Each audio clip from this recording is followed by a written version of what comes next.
নমস্কার, আমার রান্নাবাটি ইউটিউব চ্যানেলে আপনাদেরকে সবাইকে স্বাগতম। আজকে আমি একটি সহজ ডিমের রেসিপি নিয়ে আপনাদের সামনে চলে আসলাম।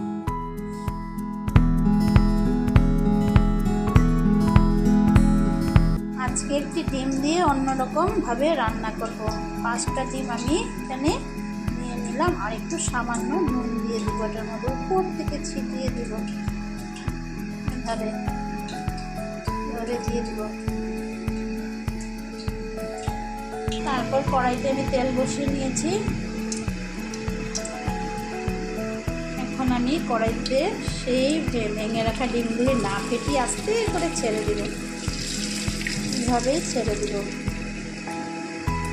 তারপর আমি এটাকে না কিছু করে এখানে আমি ঢাকনা দিয়ে ঢেকে দেব।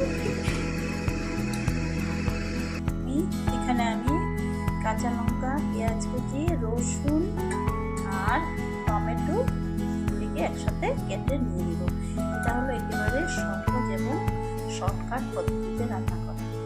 আর আমি একটি বাটিতে সব কিছু মশলা নিয়ে নিলাম, জিরে গুঁড়ো, হলুদ গুঁড়ো, কাশ্মীরি লঙ্কা আর এখানে নিয়ে আমি জল দিয়ে গুলিয়ে নেব। আজকের রান্নাটা অনেক সহজ, তাড়াতাড়ি রান্না করতে হলে এভাবে আমি ডিমটা রান্না করি। এই যে আমি বসিয়েছিলাম যে ডিমটা, দেখুন মোটামুটি হয়ে আসছে। তো দেখি এখন কি করা যায়। এটাকে এভাবে আস্তে করে দেখুন, এভাবে করে আস্তে আস্তে আমি এক হাতে ভিডিওটা করছি, তাই আমি এটাকে পাল্টে আপনাদেরকে দেখাচ্ছি। এখন আমি ডিমটাকে পাল্টে নিয়েছি।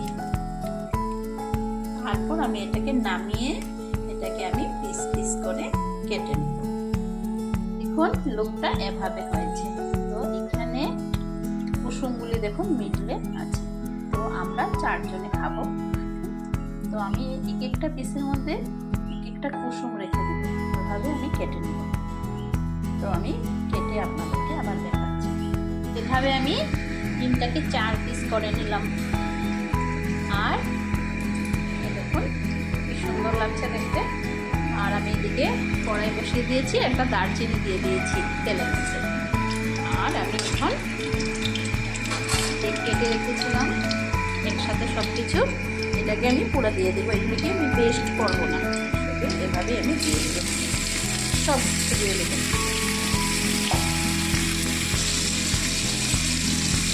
তারপর এগুলিকে আমি ভালো করে একটু ভেজে নেব।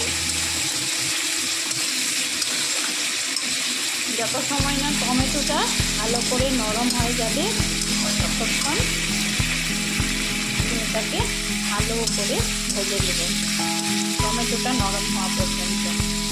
এখানে আমি সামান্য একটু নুন দিয়ে দেব। এভাবে যখন সব পেঁয়াজ, রসুন, আদা, টমেটোটা যখন একটু এরকম নরম হয়ে যাবে, নরম টমেটোটা একদম গলে যাবে, তখন আমি মিলিয়ে রাখা মশলাটুকু দিয়ে দেবো।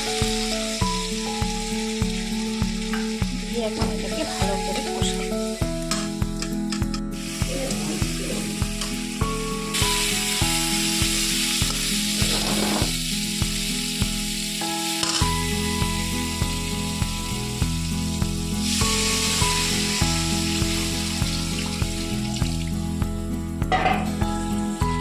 এভাবে যখন জাল উঠে গেল আমার ঝোলটাতে, তখন আমি সেই ডিমের পিসগুলোকে একটা একটা করে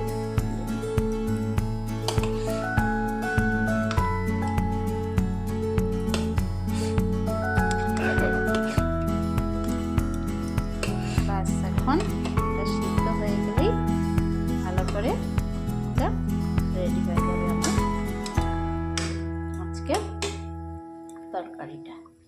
তো কেমন লাগলো আপনাদের একটু কমেন্ট করে জানাবেন। ভালো লাগলে একটু ভিডিওটি লাইক, কমেন্ট, শেয়ার করে দেবেন। ধন্যবাদ। যে আমার এটা প্রায় হয়েই গেছে, এখন আমি এটাকে নামিয়ে